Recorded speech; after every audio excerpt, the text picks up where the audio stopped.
Xiao Honglian's patience exhausted, she triggered the explosive collars on 2 fleeing slaves, one detonated cleanly, the other malfunctioned. True to her word, she ordered the surviving slave released toward Baishui cult territory, then confined the technical staff responsible for the faulty device to 3 days of solitary. The Baishui cult, a faith-based organization rumored to be led by a miracle worker who heals body and spirit, offers equality, food, and shelter without oppression, drawing a steady stream of runaways from Yangsheng base. To stem the exodus, Yangsheng brands every civilian with a flame mark on the face and threatens war against any force harboring escapees, making the Baishui cult their most hostile rival. Xiao Honglian and Zhuge Qingting then turned to strategic matters. They must carve territory from Xishan base to ease resource scarcity, and the color program must prioritize guaranteed detonation over safety. The conversation shifted when Xiao Honglian asked after the advance teams. All had reported back except Gao Yuan's, her cousin, a former armed police captain known for arrogance. A sudden unease gripped her. Zhuge Qingting analyzed the fragile balance among Tianhai's 5 major powers. None would risk open war unless an extraordinarily valuable resource was at stake. The Baishui sect emerged as the most likely aggressor. Xiao Honglian ordered relentless attempts to reach Gao Yuan, knowing that the unexplained death of an extraordinary would shatter the uneasy peace and plunge the city into large-scale conflict. At the Yangsheng base headquarters in the Baofeng oil refinery, Xiao Honglian and Zhuge Qingting receive a terrifying report. The Hongyuan materials factory in Lujiang district has been extensively damaged, all supplies stripped away, and Captain Gao Yuan, Xiao Honglian's cousin, has vanished completely along with his entire team and vehicle. Satellite tracking signals are non-existent, as if they evaporated into thin air. A chilling killing intent flashes in Xiao Honglian's eyes. In this dog-eat-dog world, such a blatant slap cannot be tolerated.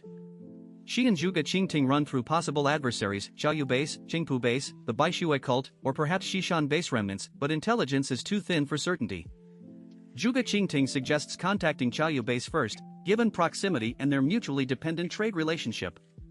Xiao Honglian calls Wei Dinghai directly, accusing him outright. Wei Dinghai's tone hardens, he denies involvement and drops his own bombshell. The scouting team he sent to Xishan base, including the superhuman Wang Ruishuan, has also disappeared without a trace. Both leaders instantly grasp the implication: a third party has struck both factions simultaneously. They quickly eliminate Qingpu base, whose blacksmiths are defensive and lack motive. The Baishui cult, however, fits perfectly. Led by the enigmatic Yuan Kongye, the faith-based organization has been aggressively absorbing Tianhai's survivors and runaway slaves, directly threatening both bases' labor pools. A cold understanding passes between them. Whether the cult actually committed the attacks matters less than the opportunity. Punishing them would be better than letting the innocent go free, Wei Dinghai laughs. Xiao Honglian agrees. The stage is set for a coordinated purge. At the Baofeng oil refinery, Xiao Honglian and Wei Dinghai finalize a pact to concentrate their forces against the Baishui sect in Tianfeng district. Unconcerned with verifying the true culprits behind the disappearances of Gao Yuan and Wang Ruishuan, they adopt a strategy of striking first and investigating later, viewing the cult's absorption of runaway slaves as an existential threat to their labor-dependent economies. Meanwhile, at the shelter, Zhang Yi oversees the completion of the primary defensive line. Massive ice blocks harvested from the frozen Lujiang River and steel rebar salvaged from Xishan base form a rudimentary but sturdy barrier in the sub-zero temperatures. He integrates the captured heavy arsenal, tanks, self-propelled artillery, and armored vehicles comprising roughly 70% of Xishan's former firepower into a wireless network controllable from his mobile phone, supplementing the wall with high-mounted cameras for early warning. The shelter's structural repairs proceed in parallel. Lu Karen manages material logistics while Uncle Yu executes the masonry with practiced skill. After 3 days of collective labor, the integrated fortification stands complete, fostering a rare sense of unity among the disparate residents gathered under Zhang Yi's leadership. Zhang Yi notes the conspicuous absence of retaliation or even reconnaissance from the 2 major bases, interpreting the silence as evidence of calculating, dangerous leadership rather than incompetence. He remains unaware that the Yangsheng and Xiaoyu leadership has already mobilized for a distant campaign against the Baishui sect, dismissing his shelter as a non-factor in their strategic calculus.